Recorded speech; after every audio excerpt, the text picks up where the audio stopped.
जय हिंद। आज हमारा टॉपिक इंडियन पॉलिटी में है संसद, पार्लियामेंट के बारे में आज हम हर चीज जानेंगे। सबसे पहले यह है कि संसद हमारा क्या है। तो संसद के 3 अंग हैं। कितना अंग? 3 अंग याद रखना है। लोकसभा, राज्यसभा और राष्ट्रपति। आर्टिकल 79 कहता है कि संसद का जो अंग है वो 3 है, एक लोकसभा, राज्यसभा और राष्ट्रपति। अब इसके बारे में हम जानेंगे। राष्ट्रपति के बारे में हमने जान लिया है, लोकसभा राज्यसभा के बारे में जानेंगे आज। तो लोकसभा जो हमारा होता है ये अस्थायी सदन है। कैसा सदन है? अस्थायी सदन है, याद रखना है। और ऑलरेडी इसे निम्न सदन कहा जाता है। अस्थायी सदन इसलिए कहा जाता है क्योंकि 5 साल के बाद ये भंग हो जाती है, नई सदन आती है। पहले भी बहुमत के अभाव में भंग हो सकता है, इसलिए अस्थायी है। निम्न सदन इसलिए कहा जाता है कि नए नवेले लोग ऑलरेडी इसमें एंट्री करते हैं और इससे वरिष्ठ जो सदस्य होते हैं वो राज्यसभा में जाते हैं, इसलिए उसे उस सदन कहा जाता है, इसे निम्न सदन कहा जाता है।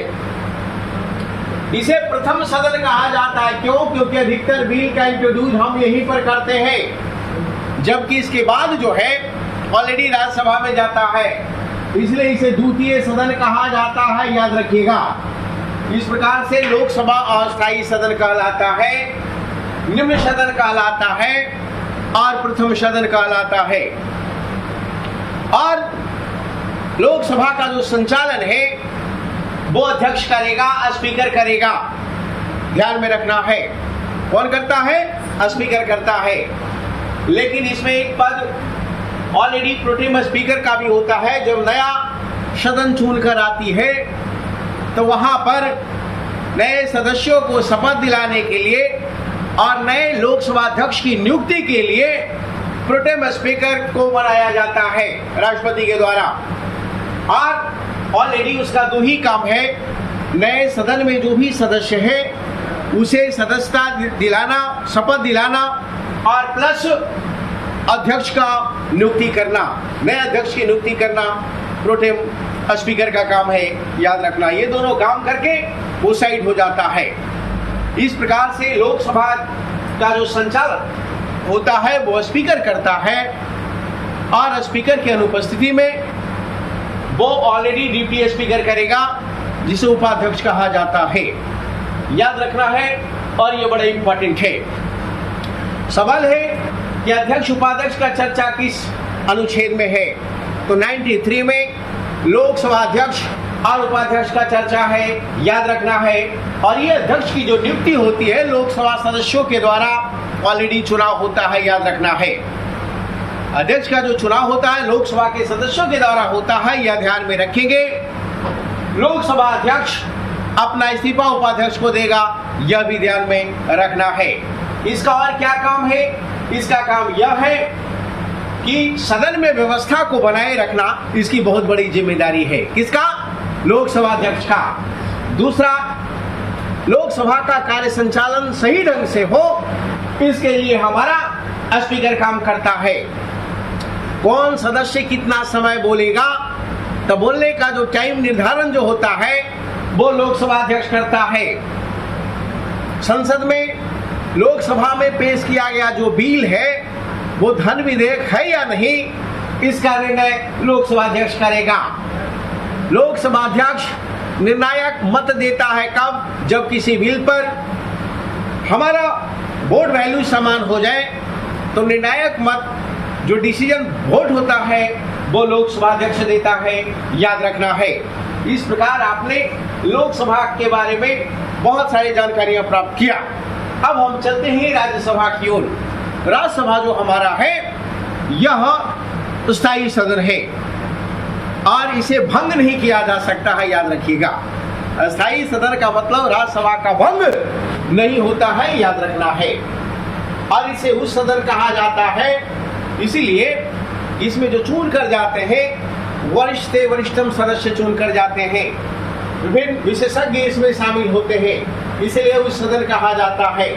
इसे द्वितीय सदन कहा जाता है इस संदर्भ में कि किसी बिल को हम इंट्रोड्यूस, अधिकतर बिल जो करते हैं, विशेष करके वित्त विधेयक, धन विधेयक, फाइनेंस बिल, ये सब जो बिल होता है अधिकतर इंट्रोड्यूस हमारा लोकसभा में होता है, तो सेकेंडरी इसका दिया जाता है, लेकिन महत्व समान है, याद रखना है। तो ध्यान में रखना है, ऑलरेडी राज्यसभा को द्वितीय सदन कहा जाता है। राज्यसभा को संचालन के लिए एक हमारा सभापति होता है। क्या होता है? सभापति। तो राज्यसभा का सभापति आप जानते हो उपराष्ट्रपति होता है। राज्यसभा का सभापति के रूप में काम कौन करेगा? उपराष्ट्रपति करेगा। और सभापति ये कैसे बनेगा? राज्यसभा का सभापति कैसे बनेगा? तो दोनों सदन से बनेगा। लोकसभा राज्यसभा के कुल सदस्यों के द्वारा इसका चुनाव होता है, याद रखिएगा, क्योंकि उपराष्ट्रपति का मतलब राज्यसभा का सभापति, और ऑलरेडी दोनों सदनों के द्वारा इसका चुनाव होता है, याद रखना है। राज्यसभा सभापति का काम राज्यसभा का संचालन करना है, और यदि ये नहीं है तो ये उपसभापति काम करेगा। उपसभापति का जो चुनाव होता है वो राज्यसभा सदस्यों के द्वारा होता है, जबकि सभापति का चुनाव लोकसभा और राज्यसभा के कुल सदस्यों के द्वारा होता है, याद रखिएगा। ऐसा नहीं कि निर्वाचित और मनोनीत, ये लफड़ा इसमें नहीं है, याद रखेंगे, यह लफड़ा राष्ट्रपति में होता है। इस प्रकार से यह ध्यान में रखना है कि उपसभापति का जो चुनाव होता है वो राज्यसभा के सदस्यों के द्वारा होता है, याद रखेंगे। अब सवाल है कि लोकसभा राज्यसभा में सदस्य बनने के लिए हमारे पास क्या योग्यता होना चाहिए? तो लोकसभा सदस्य और राज्यसभा सदस्य बनने के लिए जो योग्यता की बात है, तो ऑलरेडी सबसे पहले भारत का नागरिक होना चाहिए, और इसका उम्र जो है, लोकसभा सदस्य बनना है तो कम से कम 25 वर्ष होना चाहिए, और राज्यसभा सदस्य बनना है तो कम से कम हमें 30 वर्ष होना चाहिए, याद रखने है ना। इस प्रकार से लोकसभा के लिए कितना? 25 वर्ष, और राज्यसभा के लिए कितना? 30 वर्ष। ऑलरेडी ये रहना जरूरी है, याद रखेंगे, बड़ा इंपॉर्टेंट, ध्यान में रखना है। अब सवाल है कि हमारा आर्टिकल 80 क्या कहता है? आर्टिकल 80 कहता है राज्यसभा संरचना के बारे में, स्ट्रक्चर ऑफ राज्यसभा, याद रखना है। तो इसमें राज्यसभा में कुल सदस्यों की संख्या कितना होगा? 250, और 250 में 238 जो होगा वो निर्वाचित होगा, याद रखना है, इलेक्टेड होगा, यह ध्यान में रखना है।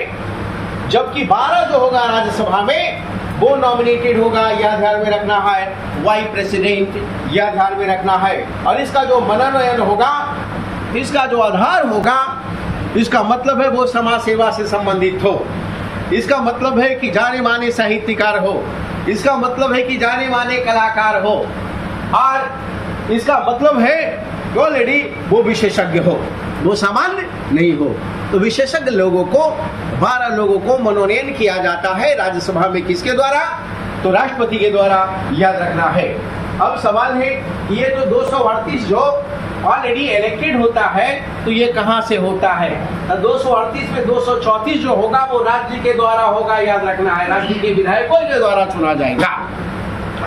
और ऑलरेडी ये 4 जो होगा वो यूनियन टेरिटरी से होगा, जिसमें 3 दिल्ली से होगा, यानी 3 राज्यसभा जो सदस्य होगा कहाँ से? दिल्ली से, और 1 पुदुचेरी से होगा, याद रखना है। इस प्रकार से 238 जो है इलेक्टेड होगा, यह ध्यान में रखना है। और इसका जो इलेक्शन होता है आप जानते हो, ऑलरेडी राज्यसभा सदस्यों का जो चुनाव होता है वो विधानसभा के सदस्यों के द्वारा होता है, याद रखिएगा।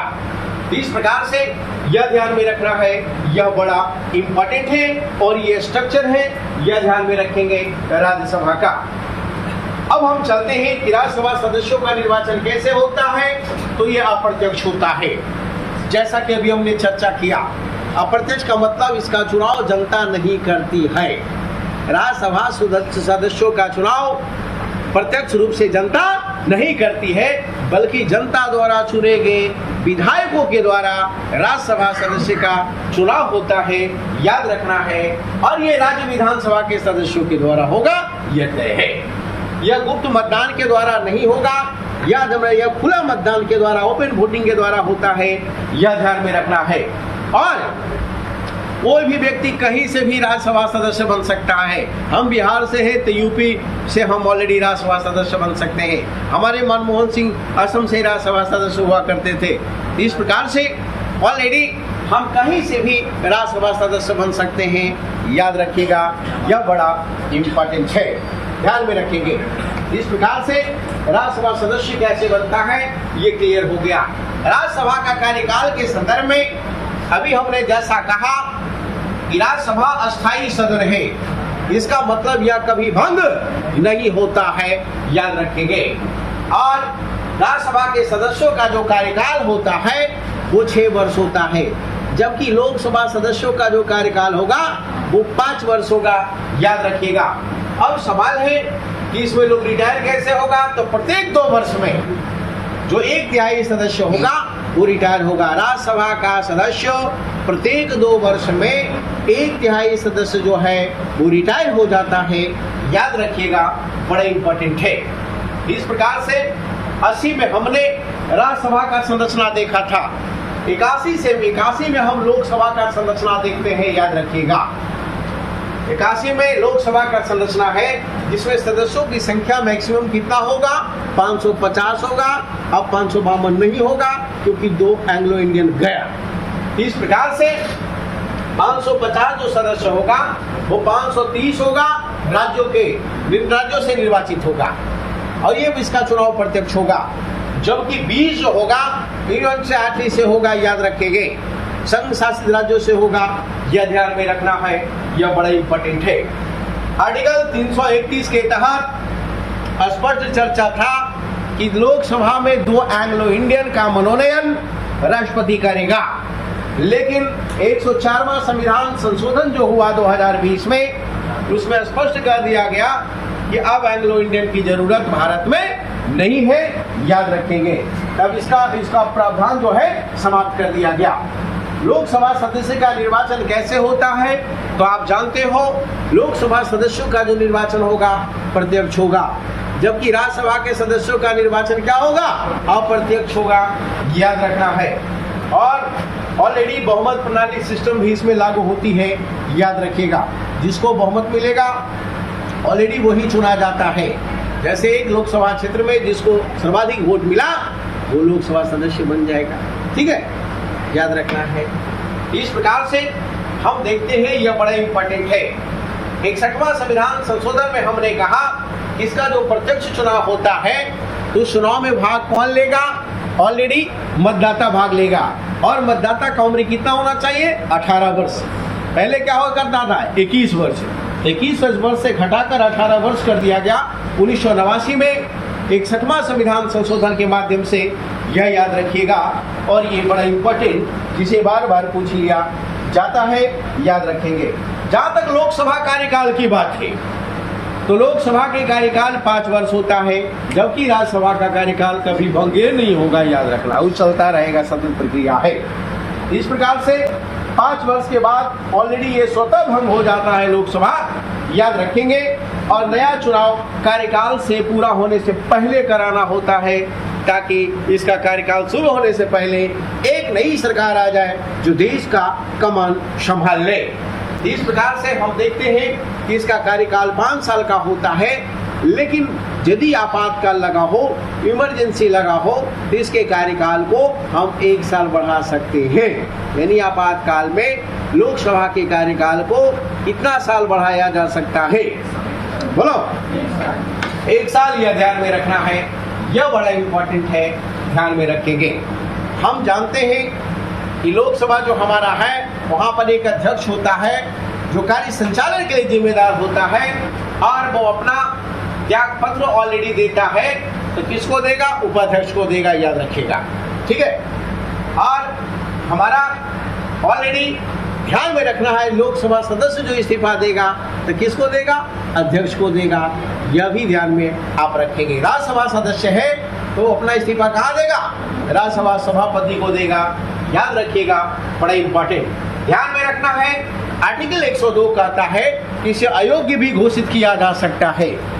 सदन का जो सदस्य है उसे अयोग्य घोषित किया जा सकता है, कब, जब 60 दिन बगैर सूचना के अनुपस्थित रहे। तो उसको क्या कर दिया जाएगा, अयोग्य घोषित कर दिया जाएगा, याद रखना है। इसके अलावा यदि किसी लाभ के पद पर हो, दूसरा या पागल हो, तीसरा दिवालिया हो, चौथा किसी अन्य देश का नागरिकता ले लिया हो, तो उसका संस्था क्या कर दिया जाएगा, रद्द कर दिया जाएगा। या चुनाव आयोग के सलाह पर राष्ट्रपति से अयोग्य ठहरा दिया जाए, राष्ट्रपति के द्वारा अयोग्य ठहरा दिया जाएगा। आर्टिकल 102 क्लाउज 2 में यह भी चर्चा है, दल बदल कानून के तहत इसे हटाया जा सकता है। याद रखना है, चुनाव जीतने के बाद किसी दूसरे दल में शामिल हो गया हो ऑलरेडी, तो इसे हटा दिया जाएगा, याद रखना है। बड़े इंपॉर्टेंट, ध्यान में रखेंगे। इस प्रकार से इसे अयोग्य ठहराया जा सकता है, इसे तो सदस्यों को याद रखना है। अब सवाल है कि हमारा यदि कोई व्यक्ति लोकसभा राज्यसभा का सदस्य साथ साथ बन जाए तो क्या करेगा, तो 10 दिन उसे टाइम दिया जाएगा। 10 दिन में उसे निर्णय करना होगा तुम कहाँ रहना चाहते हो, लोकसभा में कि राज्यसभा में। यदि निर्णय नहीं लिया तो उसे अयोग्य घोषित कर दिया जाएगा। तो पूछेगा कि जब आपका लोकसभा राज्यसभा का सदस्य साथ साथ बन रहा हो तो उसे कितना दिन समय दिया जा सकता है निर्णय लेने के लिए, तो 10 दिन। लेकिन यदि लोकसभा का सदन का किसी सदन का सदस्य है और ऑलरेडी एमएलए का चुनाव लड़ लिया है और साथ साथ दोनों चुनाव एक प्रकार से दोनों को बन गया है, एमएलए और एमपी दोनों है, तो इस परिस्थिति में कितना दिन उसको निर्णय करना होगा कि क्या तुम रहोगे। हो सकता है एमएलए का चुनाव से लड़ा हो क्योंकि उसको मुख्यमंत्री बनना हो, है ना। तो इस परिस्थिति में कितने दिनों का निर्णय करना होगा, तो 14 दिनों का निर्णय में याद रखना है, उसको फाइनल डिसीजन लेगा कि हम क्या रहेंगे, एमएलए रहेंगे कि एमपी रहेंगे। तो इस प्रकार से यह बड़ा इंपॉर्टेंट है, ध्यान में रखना है। अब सवाल है कि ये संसद और सदन की क्या आवश्यकता है। आवश्यकता इसलिए है क्योंकि ऑलरेडी सदन के माध्यम से विभिन्न प्रकार के हम कानूनों का निर्माण करते हैं और ऑलरेडी यही कानून पूरे देश में लागू होती है, याद रखना है, यह बड़ा इम्पोर्टेंट है। इसके लिए विभिन्न प्रकार का विधेयक हम प्रस्तुत करते हैं, जिसमें साधारण विधेयक हो गया, दंड विधेयक हो गया, विधि विधेयक हो गया, संविधान संशोधन विधेयक हो गया।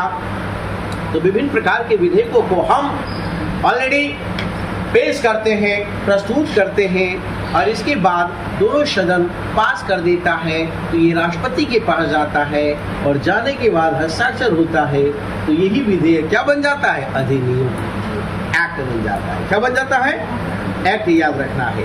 ये क्या बन जाता है, एक्ट, याद रखिएगा। क्या बनेगा, एक्ट, यह ध्यान में रखेंगे। तो बिल और एक्ट में यही डिफरेंस है कि किसी विषय से संबंधित हम जो भी प्रस्ताव लेकर आते हैं संसद में वो बिल होता है और यदि बिल पर हमारा मुहर लग जाएगा राष्ट्रपति का तो वो कानून बन जाएगा, अधिनियम बन जाएगा। इसी के साथ आज हमारा संसद का क्रियाकलाप समाप्त होता है, ध्यान में रखेंगे। और हमने सभी चीज़ों को पढ़ लिया है संसद के बारे में। That's all. जय Hind, let it be now. दोस्तों आज के वीडियो में इतना ही। वीडियो पसंद आई हो तो वीडियो को लाइक कीजिए, चैनल पर नए हैं तो चैनल को सब्सक्राइब कीजिए। मिलते हैं अगली वीडियो में, तब तक के लिए एंजॉय योर लाइफ।